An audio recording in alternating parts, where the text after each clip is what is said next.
La situation dans laquelle on est trop difficile. C'est pour ça qu'aujourd'hui on mobilise les chefs d'entreprise à 20 h un lundi soir pour aller murer des bâtiments. C'est quand même pas courant et c'est preuve d'un grand désarroi de nos chefs d'entreprise. Jean-Michel Marquez, bonjour, vous êtes le président de la CAPEB.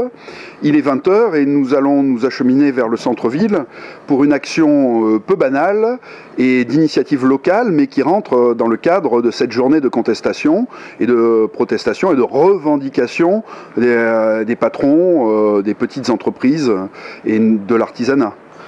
Ah oui, c'est une action pas du tout banale. Et puis, bon, d'habitude à la sortie, les chefs d'entreprise rentrent à peine chez eux ou sont en train de faire des devis ou des factures. Et bien là, on va partir faire une action qui est très significative, c'est-à-dire qu'on va partir murer des bâtiments publics pour montrer notre mécontentement et suivre dans la logique de cette semaine de mobilisation patronale. C'est totalement hallucinant de voir qu'on tape toujours sur les petits. Allons chercher l'argent dans les dividendes des grosses entreprises, ce qu'on fait toujours pas, mais par contre c'est plus facile de taper sur les petits patrons. Alors donc vous vous en prenez à 3 points très différents. Le Conseil général d'abord. Ne vous inquiétez pas, on n'abîmera pas la porte. Les artisans sont en train de prendre des cotes très serrées, de façon à murer sans abîmer. S'il la donne à refaire, il la donne à bien un Aveyronais ou un Cantalou. Il fallait passer le rouleau.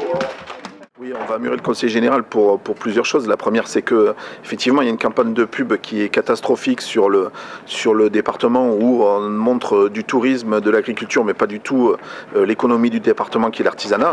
Et puis la seconde, sur les marchés publics. Aujourd'hui, les marchés publics sont carrément retirés aux entreprises locales. Est-ce que nos élus ont honte de nos entreprises? On ne sait pas. Mais aujourd'hui, il y a une énorme part de marché qui part sur les entreprises d'ailleurs. Et nos entreprises locales ont vraiment besoin de travailler. Ensuite, le RSI, parce que le RSI, c'est très compliqué.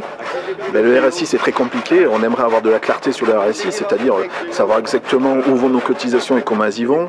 Une clarté sur les montants qui sont prélevés sur nos comptes à la fin du mois. Et puis vraiment avoir une logique où on a des remises à jour fin octobre avec des sommes pharaoniques qui arrivent.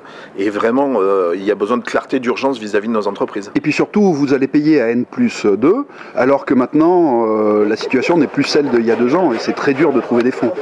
On est totalement dans une logique qui est dévastatrice. Nos trésoreries sont à sec depuis que la loi de modernisation de l'économie a été mise en place. Et aujourd'hui, on nous demande de payer sur des années qui ont été assez fructueuses, on va dire, ou un peu meilleures.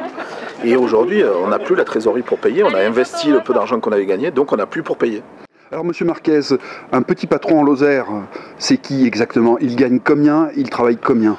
Nos chefs d'entreprise en moyenne ont des salaires entre 1000 et 1500 € pour des horaires qui partent du lundi matin 7h30 voire du dimanche soir au samedi soir. Donc faites le calcul, on est loin des tarifs horaires du SMIC. Et puis le petit chef d'entreprise aujourd'hui en Lozère, il essaye de faire vivre son entreprise avec des conditions climatiques qui sont loin d'être bonnes. Donc on a des hivers qui sont très longs, donc obligatoirement nos trésoreries se bouffent. Et c'est de plus en plus dur pour nos chefs d'entreprise. Vous faites vivre combien de personnes en Lozère? Aujourd'hui, on fait vivre 4 personnes sur 10 en Lozère vis-à-vis de nos entreprises. Donc il faudrait qu'on nous prenne un petit peu en compte à un certain moment. L'année 2015 risque d'être dévastatrice. Des entreprises déjà risquent de fermer et on n'a pas vu la fin. La vague est déjà arrivée en Lozère puisqu'on s'aperçoit qu'on a pas mal de dépôts de bilan d'entreprise ou de liquidation. Donc on est vraiment dans un début. Et puis 2015, oui, nos chefs d'entreprise sont tous inquiets. Les carnets de commandes ont fondu comme neige au soleil. On rentre dans une période qui est dure. Les entreprises n'ont déjà pas de travail à l'entrée de l'hiver, donc ne parlons pas d'en avoir au printemps. Donc c'est vrai qu'on est très inquiets. Et s'il y avait une mobilisation de nos élus, de nos maires et de nos élus locaux pour donner du travail aux petites entreprises, on pourrait essayer de sortir la tête de l'eau.